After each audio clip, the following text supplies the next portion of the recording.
Et salut tout le monde, on se retrouve aujourd'hui pour la vidéo du jour. Et aujourd'hui, à 2 jours du match de Ligue des Champions entre le FC Barcelone et le Paris Saint-Germain, j'ai décidé de faire ma vidéo là-dessus, de faire un petit point sur ces deux équipes. Comme d'habitude, avant de vraiment commencer cette vidéo, vous pouvez laisser un pouce bleu, vous abonner à ma chaîne. Ça me fait toujours hyper plaisir de voir qu'on suit mes vidéos. Et voilà, je vous laisse avec le générique et on se retrouve juste après.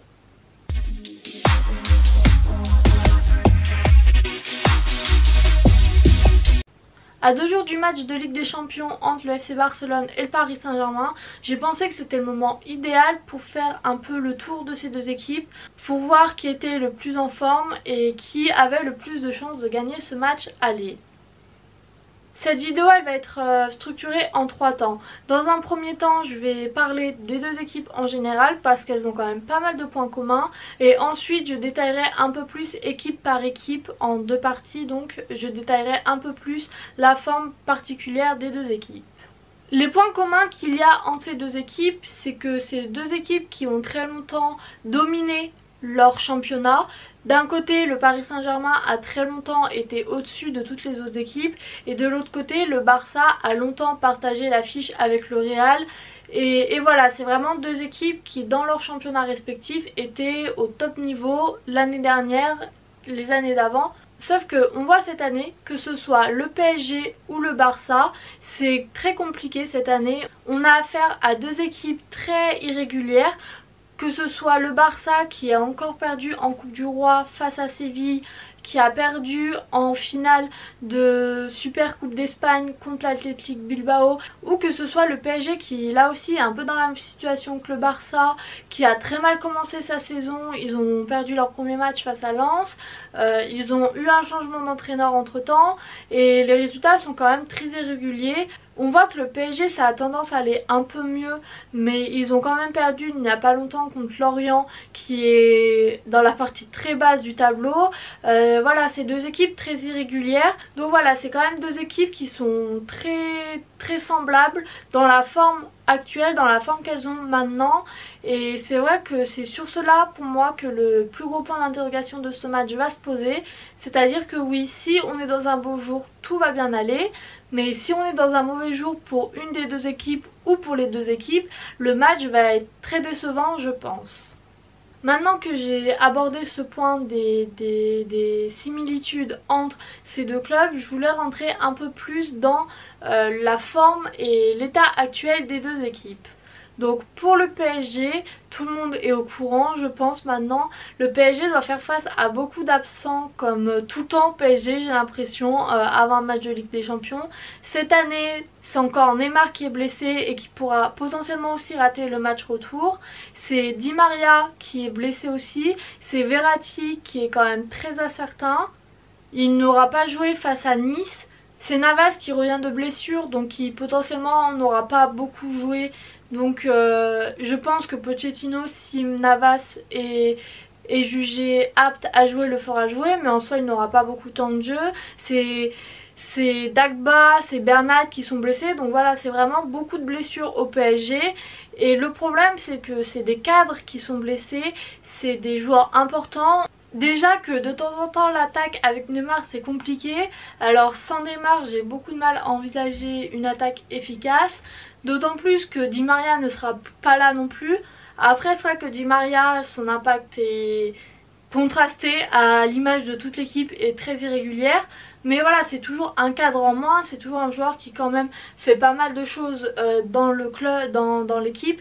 Donc voilà, c'est toujours une perte en plus. Donc c'est pour ça que je ne sais pas trop comment me situer par rapport à Paris.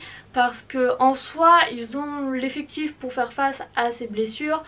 Mais on sait très bien que le Paris Saint-Germain sans Neymar c'est très compliqué. Donc voilà. D'autant plus que ce sera mon deuxième point concernant Paris. Concernant la défense, c'est un peu le même problème. Il y a pas mal de blessés en défense, Bernat, Dagba. Mais je pense que la paire Marquinhos-Kimpembe peut très bien faire l'affaire. Mais le problème après c'est les côtés aussi. Kier, on sait ses irrégularités et ses fautes On sait que l'équipe peut être très forte défensivement, mais avec Kjaer, j'avoue que je ne suis pas la plus rassurée en voyant Kjaer en défense. Mais voilà, normalement, avec Marquinhos et Kimpembe, j'ose espérer que cette équipe pourra tenir un peu défensivement et compter sur Mbappé, sur Icardi en attaque pour se projeter vers l'avant, pour essayer de marquer. Concernant le milieu de terrain, c'est vrai que si Verratti n'est pas là, c'est une grosse perte. Mais je pense que de ce côté-là, l'absence de Marco Verratti peut être compensée par Leandro Paredes. Mais comme je l'ai dit depuis le début de cette vidéo, c'est un cadre important qui va manquer. Et à voir comment l'équipe répond. Et encore une fois, si on est dans un bon jour, je ne m'inquiète pas trop pour Paris. Mais c'est vrai que si on est dans un mauvais jour, ça va être très compliqué. Et maintenant pour finir cette vidéo, concernant le FC Barcelone, là aussi c'est très compliqué de parler de la forme de l'équipe parce que comme le Paris Saint-Germain, ce n'est pas la meilleure équipe qu'on ait vue depuis des années et donc c'est un peu partagé comme le PSG. Si on tombe sur un bon jour, l'équipe n'a aucun souci à se faire. Messi, Griezmann, Dembélé peuvent faire le boulot parfaitement, aucune inquiétude à avoir. Mais on a vu cette saison que c'est quand même très irrégulier. Comme je l'ai dit en début de vidéo, c'est très irrégulier. Même si au Barça, contrairement au PSG, il n'y a pas de cadre blessé à part Piqué et encore peut-être qu'il sera de retour, on ne sait pas encore très bien. Il n'y a pas de cadre blessé au Barça, mais on voit que même en ayant tous les titulaires sur le terrain, c'est quand même très compliqué. Pour le Barça, je vais commencer par la défense.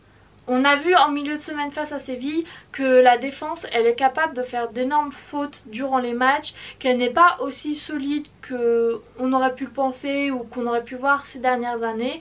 C'est très compliqué en défense et pourtant on avait presque tous les titulaires habituels.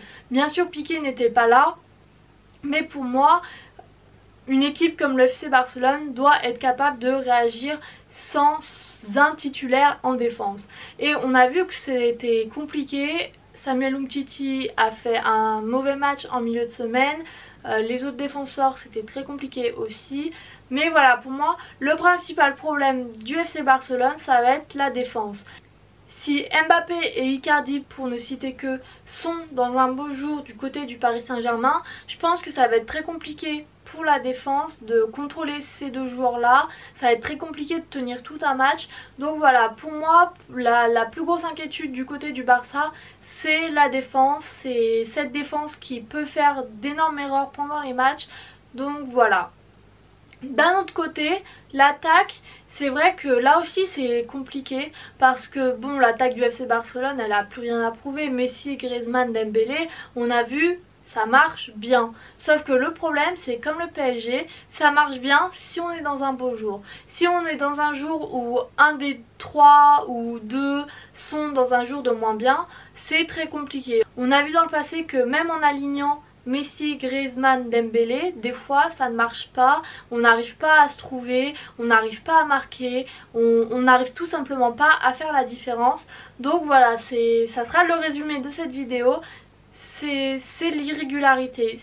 Si le Barça est dans un bon jour, ça va être très compliqué pour le PSG de contenir cette attaque, de contenir ce trio d'attaque. Mais si on est dans un mauvais jour, on pourra jouer 120 minutes sans que le Barça réussisse à marquer.